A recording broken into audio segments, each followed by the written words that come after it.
आज आम्हाला 6 वर्ष झाले, इतका फरक पडला. मी तुम्हाला सांगितलं बाबा ही मिशन आहे. माणूस काय म्हणतो, ह्याला काय तर थापा हाणतंय. तुम्ही स्वतः रिझल्ट या, स्वतः अनुभव घेतल्याशिवाय काही उपयोग नाही. वॉटर कंडिशनर बसवल्यापासून 4 दिवसाला 1 तास पाणी केलेलं आहे आणि पांढऱ्या मुळीची वाढ भरपूर चालू झालेली आहे. परंतु हा फिल्टर बसवल्यापासून यंदाच्या वर्षात जर आम्ही पाहतोय की आजारपणाचं प्रमाण कमी आहे. आधी हे मशीन जेव्हा आमच्याकडे आणलं आणि लावायचं होतं तेव्हा मला वाटलं की हे काहीतरी म्हणजे ह्याच्यामध्ये कुठलं तरी केमिकल असेल आणि केमिकलमुळे ह्याचे काहीतरी हे जे इफेक्ट आपल्याला चांगले दिसणार आहेत. त्याच्यामुळे खूप चांगले रिझल्ट्स या वॉटर कंडिशनरमुळे येत आहेत आणि खर्चाच्या दृष्टीने जर पाहिलं तर तो खर्चही खूप आमच्या शेतकऱ्यांच्या दृष्टीने परवडण्याजोगा किंवा योग्य आहे. नमस्कार, मी Girish Chandane, MD autofill system, Navi Mumbai, Kharghar, Maharashtra. आज आपल्यासमोर सर्वात मोठी समस्या आहे ती म्हणजे क्षारयुक्त पाण्याची. सर्वसामान्य भाषेत जड पाणी, मचूळ पाणी, सवळ पाणी, खारे पाणी. या क्षारयुक्त पाण्यावर आपल्या ऑटोफिल कंपनीने सेलसेफ नावाचे प्रभावी असे तंत्रज्ञान विकसित केले आहे. मागील 10 वर्षापासून ऑटोफिल कंपनीने क्षारयुक्त पाण्यासाठी सेलसेफ, इलेक्ट्रॉनिक अधिक मॅग्नेटिक अशा दोन्ही तंत्रज्ञानाचा वापर करून ॲडव्हान्स असे वॉटर कंडिशनर विकसित केले आहे. या तंत्रज्ञानाच्या वॉटर कंडिशनरला मोठ्या प्रमाणावर प्रतिसाद येतो आहे. प्रामुख्याने शेतीसाठी हे तंत्रज्ञान वरदान ठरत आहे. पहिल्या ना आम्हाला इतकं म्हणजे पाण्यानं भेडसवलं आम्ही का ते पाणी जनावरंसुद्धा पित नव्हते. खत टाकलं तर ते आपटेक होत नव्हतं. मग ते आपटेक न झाल्यामुळं आमचं पिकामध्ये बी काही फरक पडाना.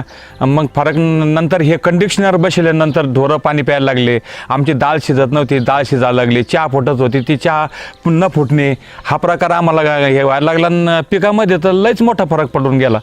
4 दिवसाला 2 तास पाणी देत होतो. त्यावेळेस असा खुडा चालत नव्हता, शेंडा असा पोत चालत नव्हता. हे वॉटर कंडिशनर बसवल्यापासून 4 दिवसाला 1 तास पाणी केलेलं आहे आणि पांढऱ्या मुळीची वाढ भरपूर चालू झालेली आहे. पानाचं स्टोरेज वाढलेलं आहे, झाडं स्टोरेज वाढलेलं आहे आणि खुडाची साईज जी आहे, जाडी ही वाढलेली आहे. त्यामुळं फरक पडलेला आहे. आणि आम्हाला खारड पाणी होतं पहिलं, त्या पाण्यावर शेंडा वाढत नव्हता. वॉटर कंडिशनर बसवल्यापासून शेंड्यात 50% फरक पडलेला आहे. आणि फक्त 15 ते 20 दिवसामध्ये, 15 ते कारण 20 ते दिवसात मशीन लावल्यानंतर 1 महिना झालाय, पण 1 महिन्यामध्ये पहिले 8-10 दिवस त्याला हे करायला लागले. 15 दिवसात एवढा फरक पडलेला आहे. गेले अनेक वर्ष आमच्या संगमाहुलीमध्ये जे सातारा शहरातलं गटारी पाणी सोडलेलं हे नदीला येत होतं आणि नदी इतकी प्रदूषित झालेली होती की त्या नदीत पाऊलसुद्धा टाकलं तरी नको वाटायची इतकी अवस्था झाली होती. पायाला भेगा पडणं, अशा तऱ्हेचे आजार लोकांना सुरू झाले. त्या हाडं डिसू होणं असे प्रकार सुरू झाले होते. गावाला पाणी योजना झाली होती, फिल्टर पाणी मिळत होतं, परंतु ते फिल्टर असं होतं की वाळूतलं फिल्टर होतं. आणि अशा अवस्थेमध्ये मग पोटदुखी होणं किंवा साथीचे रोग पसरणं अशा तऱ्हेनं सुरुवात झाली. आणि यासाठी काहीतरी उपाययोजना केली. अल्टोफाईल या कंपनीचा फिल्टर बसवला. तर फिल्टर बसवताना आम्ही सुद्धा थोडंसं साशंक होतो की एवढी ती साईज आणि त्यातनं पाणी फिल्टर किती होणार हा थोडासा मनामध्ये संभ्रम निर्माण झालेला होता.